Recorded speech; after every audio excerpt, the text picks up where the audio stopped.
반갑습니다. 저희는 부산해사고 기강과를 대표하여 선언의 날 해기전승 경진대회에 참가하게 된 팀 해령이랍니다. 반갑습니다.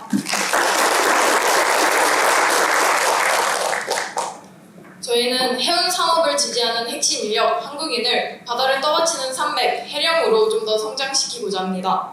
그래서 오늘 예비 해기사들의 목소리에 대해 이야기해보려 합니다.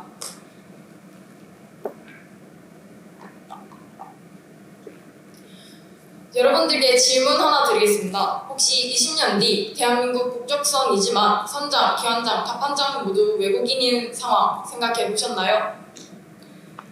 저희의 생각보다 그 미래는 훨씬 빨리 다가오고 있을지도 모르겠습니다.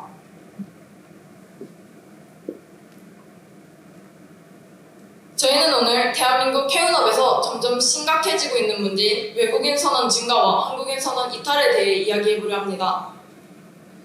많은 사람들은 외국인 선원이 늘어나는 현상을 세계화의 흐름, 아직은 먼 미래 아니냐 이런 식으로 이야기를 많이 하곤 합니다. 하지만 현실은 그렇지 않습니다. 문제는 저희 오늘 외국인 선원 증가와 한국인 선원 이탈의 중점으로 현황 및 문제점, 그 다음 원인 분석, 한국 해기사를 우선 고용해야 하는 이유, 그 다음 해결 방안 및 결론 이런 식으로 진행하도록 하겠습니다.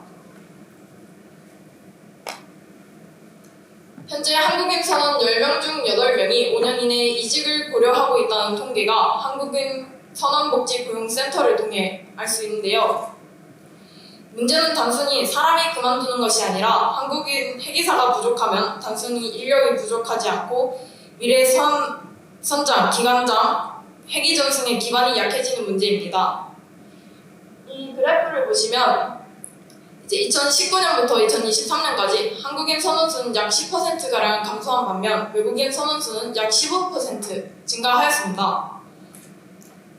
즉, 대한민국 해운업에서 한국인 선원은 줄어들고 외국인 선원은 계속 늘어나고 있는 것이 지금의 현실입니다. 그렇다면 왜 선사들은 외국인 선원이 좀 더 증가하는 방향으로 잡게 되었을까요?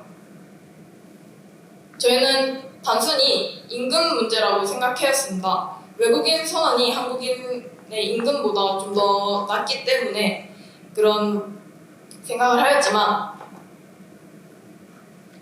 한 선사의 인사과 관계장의 이제 말씀에 따르면 외국인은 달러로 임금을 받기 때문에 통화로 이제 환산을 고려하였을 때 한국인과 같거나 좀 더 많은 경우가 대다수라 합니다. 이 이야기를 듣고 저희는 생각을 조금 바꿨습니다.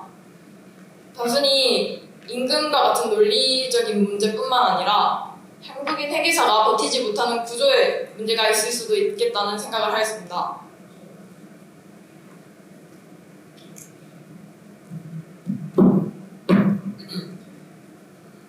실제로 저희 학교 선배님들이 이런 말씀을 쉽게 어렵지 않게 들려주십니다. 후임자가 없어서 승선 기간이 자꾸 딜레이돼 상급자분들이 나만 싫어하는 것 같아. 병역만 해결하고 배를 내릴 거야. 이러한 현상들이 반복이 되면서 젊은 해기사가 부족하게 됩니다. 저희는 이러한 것을 걱정을 해 부산 해사고 학생들을 대상으로 설문조사를 실시하였습니다. 실제로 3년 이상 승선을 희망하는 학생이 약 2배가 있지만 실제로는 구조적인 문제 때문에 잘 이루어지지 않는 것 같습니다. 그리고 또한 학생들이 가장 걱정하는 거로는 가장 큰 문제로는 자기애가 직무 수행을 잘 할 수 있을지에 대한 자신감, 두 번째는 영어 능력 부족으로 인한 소통 부재입니다. 이런 것들을 해결하기 위해서는 학생들이 가장 해줬으면 하는 교육으로는 예비 해기사 멘토링 프로그램과 영어 실습 PSC 대응입니다. 이러한 현상들이 계속 반복되게 되면 피라미드형이어야 될 선원 계층이 중간 인력이 1, 2, 4가 부족한 모래시계형 구조로 바뀌게 됩니다. 그럼 여기서 저희들은 한 가지 질문을 던져봐야 됩니다. 왜 떠나는 한국인 선원을 선사들이 붙잡아야 할까요? 같은 한국인이기 때문일까요? 저희는 그렇게 생각하지 않았습니다. 한국 해기사 우선 고용 이유로는 3개를 들 수 있겠습니다. 첫 번째로는 최고의 안전관리자, 두 번째로는 위기 극복의 팀워크, 세 번째로는 해운 안보의 최후의 보류입니다. 한국 해기사들은 체계적인 해양 교육 시스템으로 선박과 암호를 높은 책임감으로 관리합니다. 또한 해상에서 발생하는 단 한 번의 대형 사고나 PSC, 즉 항만부 통제 지적 시 선사는 적게는 몇백억, 많게는 수백억의 손해를 보게 됩니다. 이러한 한국인 대기사의 높은 기술력과 책임감은 리스크를 줄여주는 확실한 보험이라고 할 수 있겠습니다. 다음으로는 위기 극복의 팀워크입니다. 외국인 사관들이 아무리 외국어를 잘한다 해도 긴급한 상황에서는 한국인 사관들을 중심으로 한 소통과 결속력이 가장 큰 장점이 됩니다. 실제로 HMM 나무호 사례에 대해 말씀드리겠습니다. 호르무즈 해협에 있던 나무호가 미사일을 맞아 구멍이 뚫리고 화재가 일어나는 사건이 있었습니다. 이때 한국인 사관들을 중심으로 해서 빠르게 화재를 진압하였고 이로 인해 큰 인명피해 없이 이런 사고를 넘길 수 있었습니다. 다음으로는 해우 안보의 최후의 보루입니다. 전시국가 수출입 물류 유지 때문입니다. 무역 공세 위협 등 유사시 필수 에너지 및 국민 안보 물자 안정 수송망을 보장하기 위해서입니다. 해양 및 국가 주권 보호를 위해서도 있습니다. 비상사태 대응 수소 명령을 차질 없이 이행 가능한 최후의 국적 인력 수호이기 때문입니다. 네, 마지막으로 해결 방안에 대해서 말씀해 드리겠습니다. 실제로 저희는 친환경 선박 수업 이론과 실습 과정을 거치며 친환경 선박에 대한 친숙화 과정을 거치고 있습니다. IMO가 2050 넷제로를 선언한 지금 관심과 중요도가 높아진 만큼 친환경 선박 수업에 대한 교육을 강화하는 것이 좋을 것 같습니다. 다음은 업무용 현장 영어 실습입니다. 승선 시 PSC에 대응하는 상황이나 사고 브리핑하는 상황들을 학교 수업 내에서 실제로 재현하며 대응할 수 있는 능력을 기르는 방안입니다. 실제 상황을 재현하고 실제 승선 시 이메일 작성, 사고 브리핑 등을 자유자재로 할 수 있게 실습을 강화해야 한다고 생각합니다. 다음은 예비 해기사 멘토링 프로그램입니다. 현직 해기사, 해양대생, 오션폴리텍 교육생, 해사고 학생들을 연결하여 승선 전부터 실제 선박 생활과 경력, 경로를 이해하도록 돕는 방안입니다. 저희가 소속은 다르지만 대한민국 해양 물류 안보를 지킨다는 목표는 같기 때문에 서로 많은 도움이 될 것 같습니다. 다음으로는 청년 해기사 장기 승선 유지 프로그램입니다. 초임 해기사의 이탈을 줄이기 위해 멘토링, 심리 상담, 통신 지원, 휴가 예측제, 경력 설계 상담 등을 제공하는 방안입니다. 이러한 프로그램을 실시하여 초임 주니어 사관들의 초기 이탈을 막고 이로 인해 모래시계형이던 해기사 분포도가 피라미드형으로 바뀔 수 있을 것 같습니다. 마지막으로 국가전략해기사 제도입니다. 해기사를 단순 직업이 아닌 국가 물류와 수출입, 안보를 책임지는 전략 인력으로 육성하자는 개념입니다.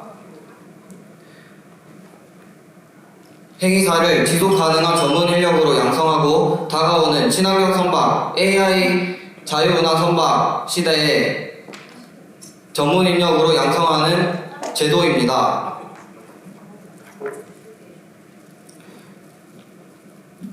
앞서 설문조사에서 보셨듯이 저희 선배들과 학생들은 이러한 방안들이 부족하고 이러한 교육들이 부족하다고 느꼈습니다. 저희의 방안이 대단하고 거창한 것은 아니지만 첫 발을 내딛는 학교에서부터 해결을 할 수 있을 것 같습니다. 이상입니다.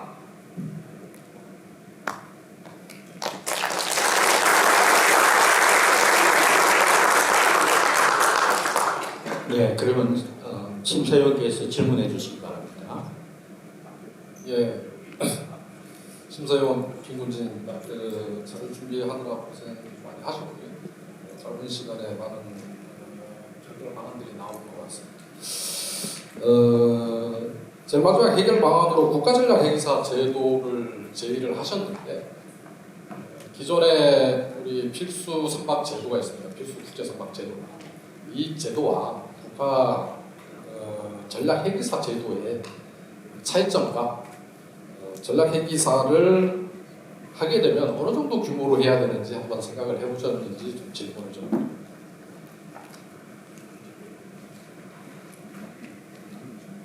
만약에 국가전략회계사 제도를 시행하게 된다면 전부 그러니까 회계사들을 전부 국가전략회계사 제도를 위주로 교육을 해야 한다고 생각합니다. 왜냐하면 국가전략회계사 제도는 단순 직업이 아니고 전문 인력으로 양성하는 개념이기 때문에 지속 가능한 전문 인력으로 양성할 수 있기 때문에 회계사를 전문 인력으로 교육을 해야 한다고 생각합니다.